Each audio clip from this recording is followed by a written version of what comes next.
It is early in the morning, boys and girls. And I came out here stupid early this morning. It's like currently 5:30 a.m. in the morning. And I came out here because I had a voltmeter that was on the front of my 1,000 amp supply that's been on there for years. For some reason, yesterday, I reached down and I turned that thing on. Well, the way I got the voltmeter staged is it's pre-supercapacitors. And so that allows me, now you gotta remember, that 1,000 amp supply will allow me to charge to like 17.8 volts. So I gotta have a precursor to that so I can see where my charge point's gonna be, because you know the caps take a few minutes or a minute or so to catch up. Well, I'm running blind. So without that voltmeter there, I turn on the 1,000 amp power supply and it's like, am I charging to 17 volts or normally where I have it set, 14.8? Because the knob can get bumped or whatever, and I don't want to, I don't know about you, I'm not a big fan of putting 17 volts on my radios or any of my other equipment. The only time we ever want to do that is when we're like trying to absolutely max out an amplifier. So I figured that would take me, an hour and a half to get that thing pulled, everything pulled out away from it, get it slid out and go through it. Man, here I am 30 minutes later and I'm already talking about starting my day. Things are looking up. All right, so what we've got here is a cobbly fart.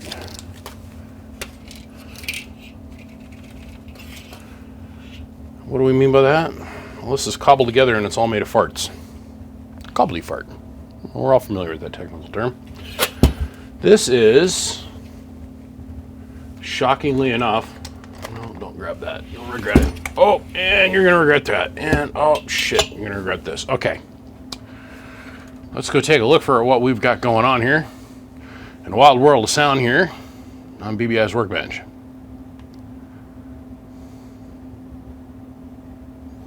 Now, at first glance, we go, oh, it's a bag of dicks. On second glance, we go, well, it's got the RF parts, 17.3Q, which is the direct cross, and we only know this because we've asked a lot of questions as we go through things in this world. Like, Mama, how wet my butt? Mama, how I feed myself? Hey, Merritt, what's the direct cross for the HG 287916DO8 that you're selling out of your product line? It's this part right here, the 17.3Q. I don't know what is going on with RF parts. I've heard rumors. I've heard tall tales. I've heard jack-o'-lanterns fly out of people's butts. I don't know. Of course, we live in a world where you can get on YouTube and type in objects found in people's butts removed at hospital, and you're going to get a phone book of YouTube videos. So you don't know, right? So I asked Mr. Merritt, I said, man, tell me the story. And the story he proceeds to tell me is that this part number directly crosses with the different label, their label that they have on it, and every time I go to look at their webpage, they're out of product. They're out of product. And I don't know what's going on. I'm not going to lead into the rumors. I've just heard things. I've heard things. Me personally, all the way out here in Idaho, have heard some things. So I'm not going to speak into that. But I would not be too overly counting on these guys to provide us with any more HG components. Period. This thing has had biasing issues, obviously. This coil has been burned. And that has something to do with this gob of shit that's down in here, which I'm going to go look at very closely. But this has been burned up several times. This is out of a Sweet 16, by the way, if no one's bothered to notice that yet. I don't think this has the right number of turns on it. They've had some kind of Quasimodo power wire upgrade, and then this is some aftermarket RG858UA bullshit. So, here's the story. It's called Untitled Page 2. Here's Untitled Page 1. Oh, I can't say that on video. I can't say that on video either.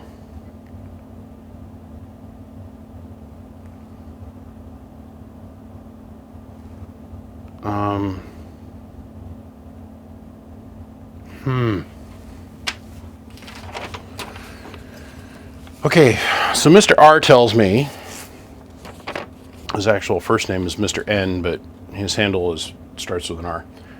A few techs looked at this amp. We're going to omit the names, and we're going to omit where, and got it working. New transistors. Now, smoke is coming from the R29 and L1 area.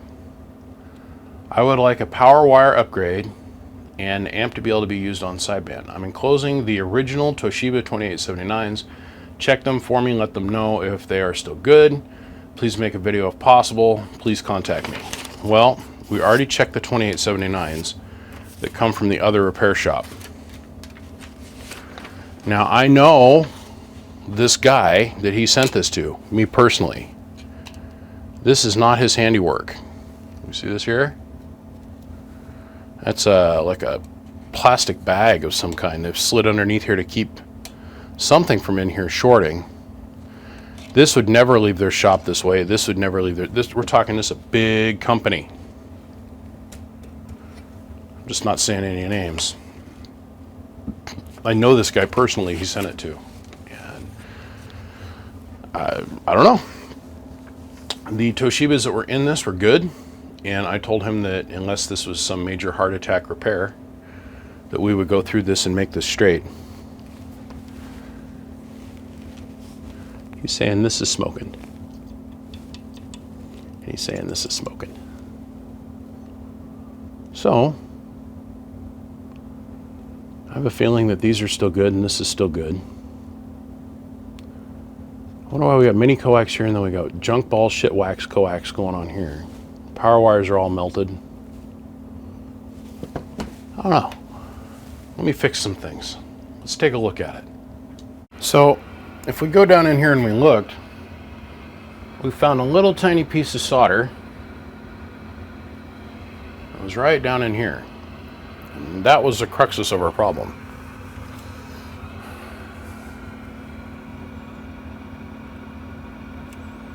Make sure our legs on our light bulb are nice and separated for safety.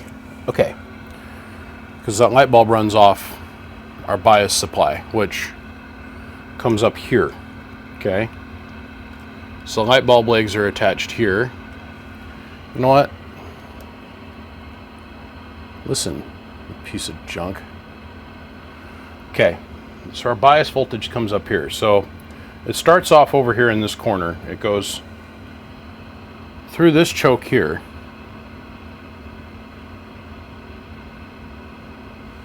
Goes through this choke here, through the relay, across the board, and pops up over here.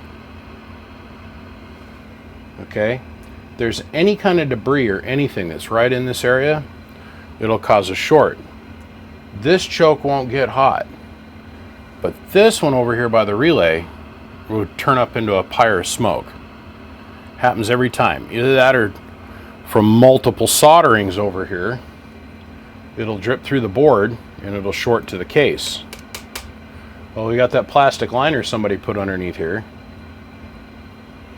It's an old school trick, but that plastic liner, it was just a little tiny flick of solder, so we got it removed. Now, there's a couple other things that I want to go back and redo. This joint here, this is your output from your relay section and your switches. That RF comes over here. It comes down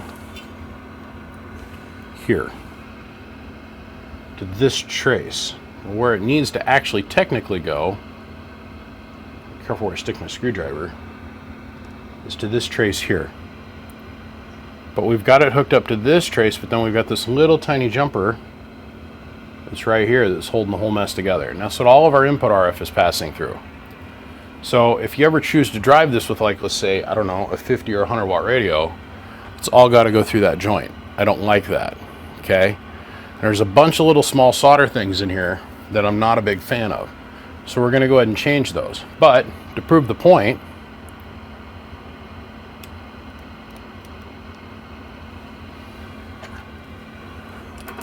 power off. Able to talk through it no problem. Preamp's working.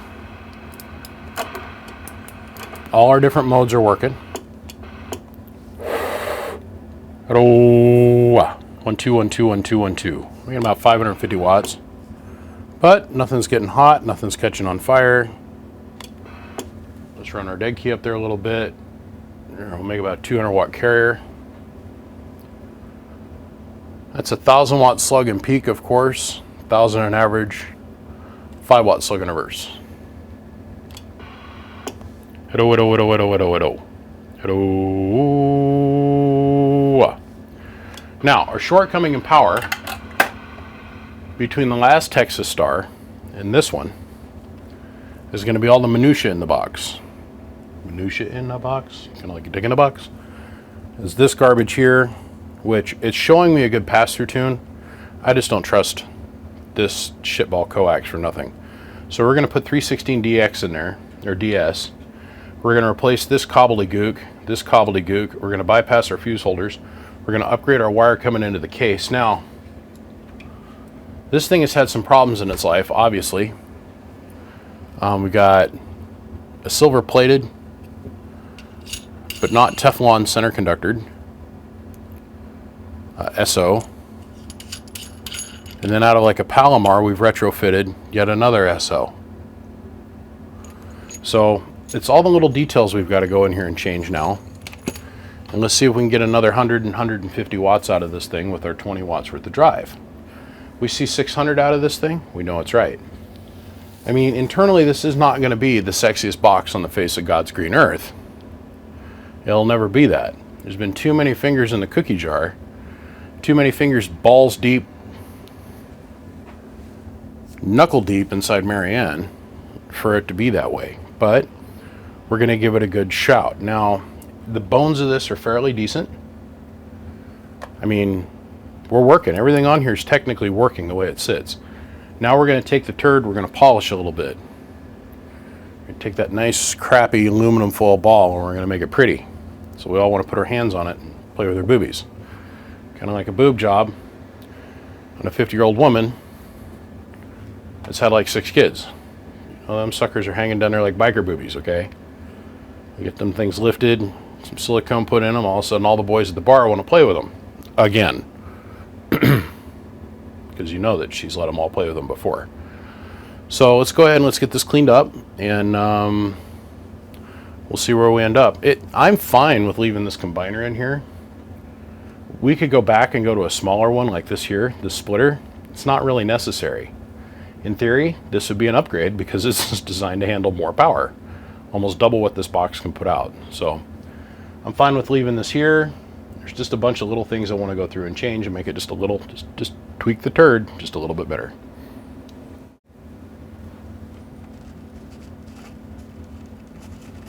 That is every solder blob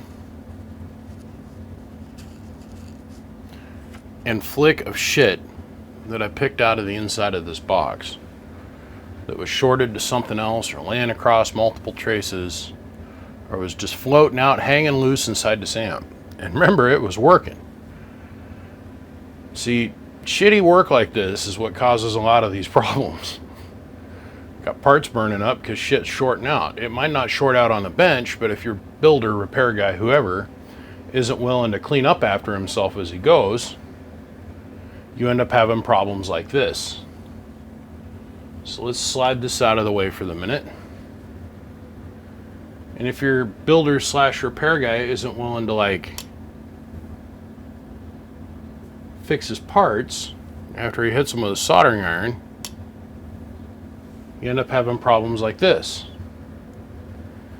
And then you got coaxes that are all melted down.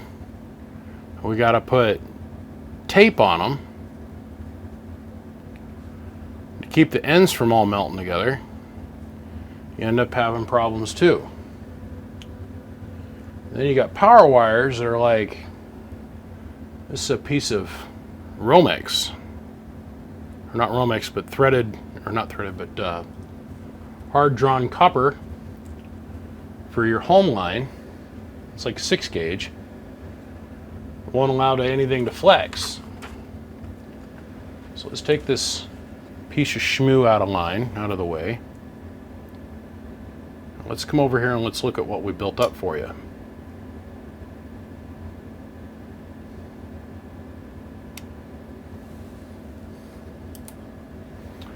So we went through and we washed strategic parts of the amp. We washed over here. We washed all of this here. Picked all the solder flux out of it. Straightened out all the parts. Replaced all the input and output coaxes here. Then replaced the piece of 316 that was slobbered in here and going over to here. Cleaned that up a bunch. Cleaned up all these joints over here. Now, the body of this one resistor is cracked, but the resistor is still good. So I'm not going to worry about it. It's not anything that we should be concerned with. And then we actually made it so that the coax is hooking up to the right joint here on the board instead of over here on this trace. So now all the RF goes directly in and goes right out our splitter to our circuits. We replaced our sideband delay cap, which had been hit so many times with a soldering iron it was bad. And then we put epoxy based heat shrink around all of our perfectly cleaved joints on our mini coax, just for beauty and style reasons. It's not necessary, doesn't do anything other than it makes it look prettier. So then we did a power wire upgrade over here, replaced these leads coming in, removed our 6 gauge wire that was soldered down to this joint, which was actually breaking the trace. When I went to unsolder it, the whole trace came up with it because there's so much torque load. Got to have flexible wire in between the joints because remember, this moves. Okay. Cleaned up all our solder joints at our relay connections, and then went through with a dental pick and made sure all the major hunks of flux, I flicked all those out of here. Cleaned up the burn spot off the board over here. So now we're back to styling and running and profiling the way we should. Let's go over to our watt meters. Okay, so just like before, hello, there's our 20 watts worth of drive. We're going to put the amp on high. Hello, hello, 600 watts plus on high. We'll bring the sideband delay into play. Or no, bring the sideband delay into play. So let's run this on medium. That's low. Hello, medium. Hello. And now let's go back to high. Hello. 1 2 1 2 1 2. Let's go up here. Let's take a quick look at the 5 watt slug and reverse between the 2950 and the Texas Star 500. Hello, 1 2 1 2 1 2. That's on high. Hello, audio, medium,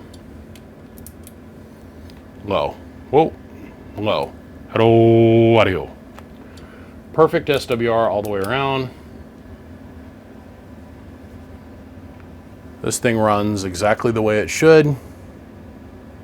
It's all cleaned up, looks pretty on the inside. Hello, audio, 1 2 1 2 1 2. And I can tell just by looking through the top of the switches over here, we've got good lights on all of these all the way across. Our faceplate switches are all in good shape. Hello, hello. Needle's working perfectly. Gentlemen, that's it. We're done with this dog and pony show. It's all fixed up. So, I'm going to put the tin on it, put the 2 screws back in it that it showed up here with. That's all it had. Put it in the mail and send it back to you. All right, well, it's about 8:30 in the morning, which means I'll probably be done processing this thing by about 10. And it'll be up on YouTube for you guys to enjoy. Now I get to go work on my least favorite amplifier of them. Well, not the least, but it's in the top 5. An LA5 or an LA1000 or LA900, pardon me.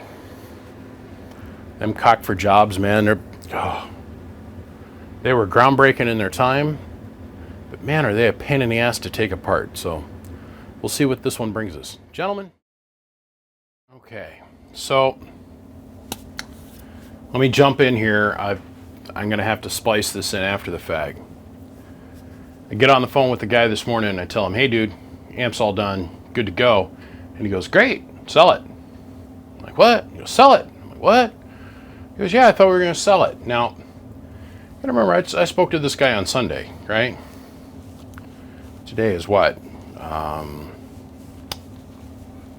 Thursday? Wednesday?